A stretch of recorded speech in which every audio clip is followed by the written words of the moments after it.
عجل عجل یا رمضان، عجل عجل یا رمضان۔ دنیا میں بعض لوگ وہ ہوتے ہیں جو تاریخ لکھتے ہیں اور بعض کو تاریخ لکھتی ہے۔ بایزید بستامی خسائل اور جنید بغدادی شمائل اور مولانا رومی سوچ کا مظہر آج کے اس گہما گہمی کے دور میں جسے دیکھنا ہو تو وہ عطار پیر کو دیکھ لے۔ یک زمانہ صحبت با اولیاء بہتر سالت عد بیریا۔ پھر امیر سنت کا سمجھانے کا انداز بڑا ہی کمال ہے، بڑے بہترین انداز سے بڑے بڑے مشکل مسائل کو امیر سنت بڑی آسان طریقے سے آسان لفظوں سے سمجھاتے ہیں، عام انسان بھی ان کو سمجھ پاتا ہے۔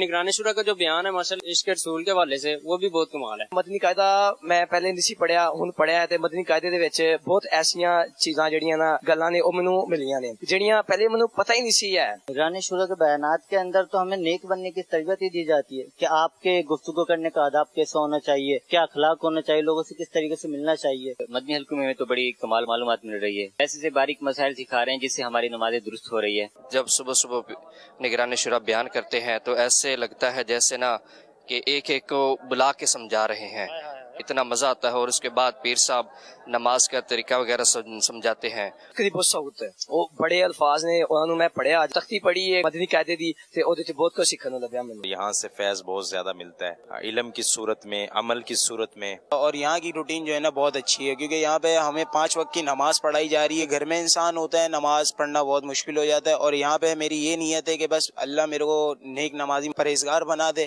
یہاں سب سے بڑی جو قیمتی موتیں ہیں وہ یہ ہیں کہ امیر اہل سنت کا مدنی مذاکرہ۔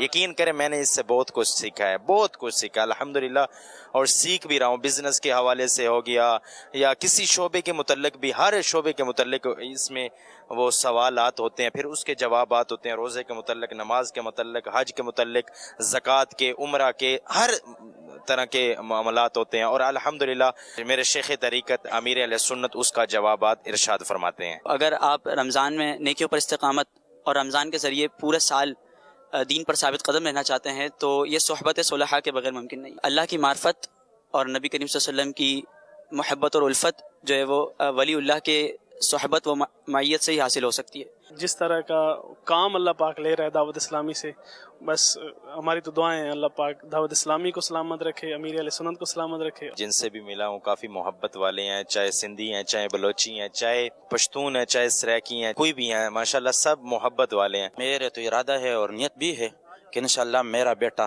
عالم بن جائے، وہ بھی اعلیٰ حضرت رحمۃ اللہ تعالی علیہ کے مسلک پر اور ان کے مسلک کی ترویج کرے۔ پھر یہاں پر یہ کہ ایک تو بندہ انٹینشلی ایک چیز سیکھتا ہے، جیسے کوئی درس میں آ کے بیٹھ جاتا ہے یا کوئی کتاب دینی پڑھتا ہے، اس کے ذریعے کوئی نیکی اڈاپٹ کرتا ہے۔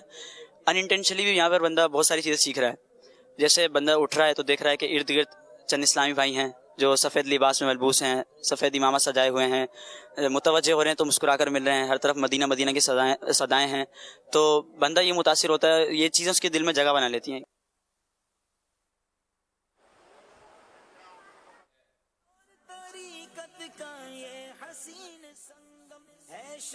اور طریقت کا یہ حسین سنگم، کہنے لگا جو آیا مدنی مذاکرے میں، کہنے لگا جو آیا مدنی مذاکرے میں، کیسا ہے نور چھایا مدنی مذاکرے میں، کیسا ہے